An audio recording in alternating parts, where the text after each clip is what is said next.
Hello and welcome back. This is David from the Personal Finance Squad. We just finished section 5.3, buying in bulk.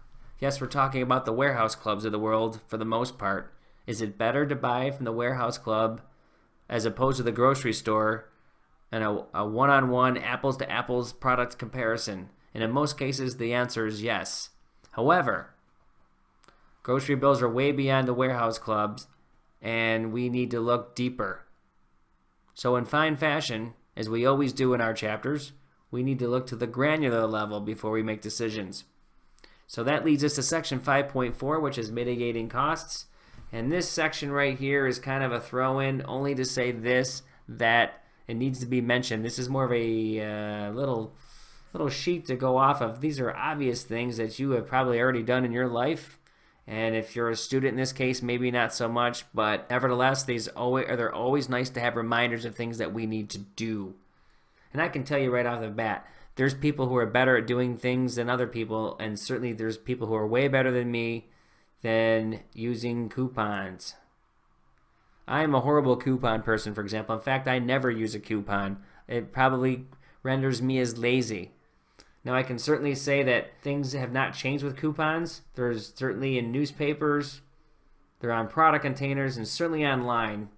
Online, definitely. Even the coupons you get from grocery stores now, you can find them online.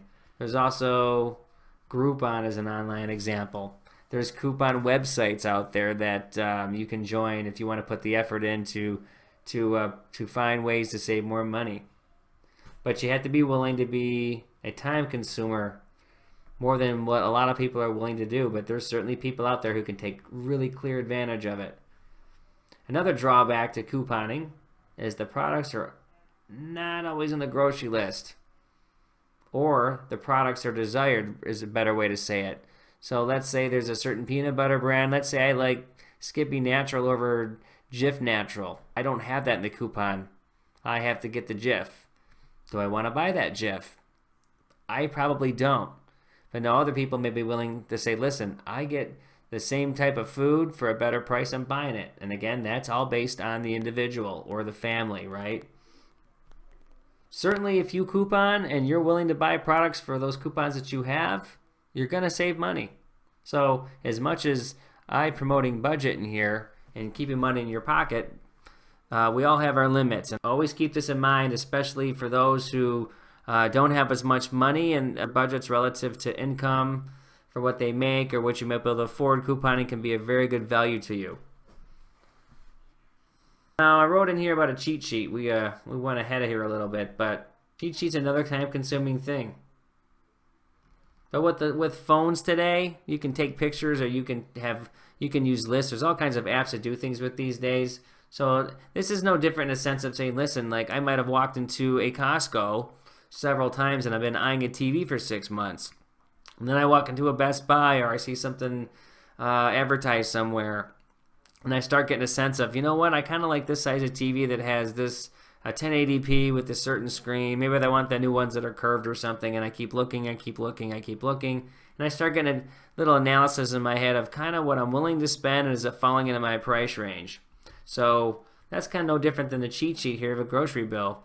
Might be certain things that you like to buy, and it's like, you know what, you could be one of those people who says, you know what, I only let's say buy bananas when they're on sale.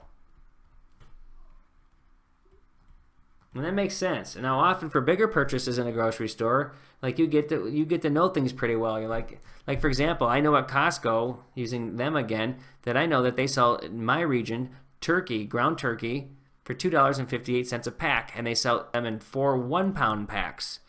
So I know what I'm getting there. And so I know comparatively, if I'm in a store such as Kroger and they sell it for more, I don't want to buy it. I don't see too many discounts at Costco, but sometimes stuff certainly comes off the price and you buy it. So you get to know the things that you purchase, and so sometimes you're like, hey, you know what?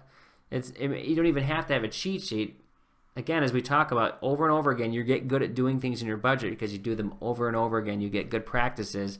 You'll know in your head when something looks like it's a good deal. So just keep an eye on things so that you can, again, pick something off when it's right for you. Grocery discount cards, I mean, There's hardly not a card out there for almost any business these days to get into their club so that you can get points and they can send you offers and keep you engaged and try to get you to buy more stuff. But if you don't have a grocery discount card, for example, I've been to a Kroger and I've seen a bottle of wine for $16.99. In fact, I don't even know what the card is anymore, but I know the number. And if I don't type that card in, then I'm going to pay this $16.99. But if I type the card in, the bottle goes down to $8.99.